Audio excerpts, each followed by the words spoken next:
অনুষ্ঠানকে সমৃদ্ধ করে তোলার জন্য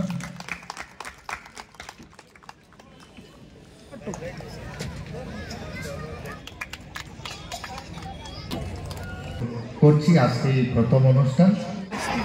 আমি মনে করি তীরের চাইতে লাভবান জিনিস মাছ চাষ, কারণ তীর কিন্তু লাগলে লাগতে পারে, নাও লাগতে পারে, চাষ রিস্ক থাকে সেই কারণে, কিন্তু মাছ চাষে রিস্ক নাই, এটা লাভ দেবেই দেবে। আপনি 1 টাকার মাছের পোনা জলে ফেলে দিলেন, আপনার দায়িত্ব শেষ। মাঝে মধ্যে জলের উপরে কিছু খাবার ফেলে দিলেন, দায়িত্ব শেষ আপনার। 6 মাস 7 মাস 8 মাস পরে 1 টাকার মাছের পোনা আপনার সামনে দাঁড়িয়ে যায় 200-300 টাকা তার রেটিং, ঠিক না? 1 টাকার মাছের পোনা আপনি জলে ফেললেন, সে তার আপন গতিতে জলের মধ্যে খেলা করছে, সে খেলতে খেলতে আপনাকে 6 মাস 8 মাস 1 বছর পরে তার ওজন 1 কেজি 1.5 কেজি হয়ে যাচ্ছে।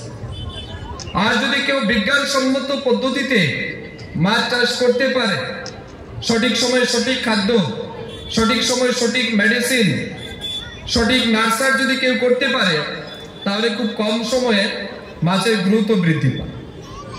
তো আপনি 1 টাকা দিয়ে যে মাছটা কিনলেন মাছের পোনা, সেটা যদি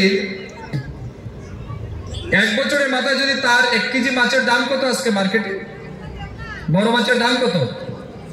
250 টাকা 300 টাকা কেজি, 400-500 টাকাও কেজি হয়, 300 টাকাও যদি আমরা ধরি কেজি, তো 1 টাকার মাছের পোনা 1 টাকা আপনি লাগিয়ে 1 বছরে যদি 300 টাকা পাওয়া যায়, এটা কত পার্সেন্ট লাভ হয়? আপনি ব্যাংক থেকে ইন্টারেস্ট আনতে যাবেন, ব্যাংক থেকে লোন নেবেন, ব্যাংক আপনার কাছ থেকে কত 6% 8% ইন্টারেস্টে বছরের শেষে। আর আপনি যে জলে মাছ ফেললেন, সে যদি 1 বছর পরে 300 টাকা দেয়, কত পার্সেন্ট আপনাকে দিচ্ছে প্রফিট? জাস্ট একবার চিন্তা করুন। এবারে যারা 10,000 মাছের পোনা ফেলছে জলে, তার প্রফিট কত হতে পারে? এআরডিডি এবং এসসি ওয়েলফেয়ার দপ্তরের এইবারে প্রত্যেক দিন সে দেখা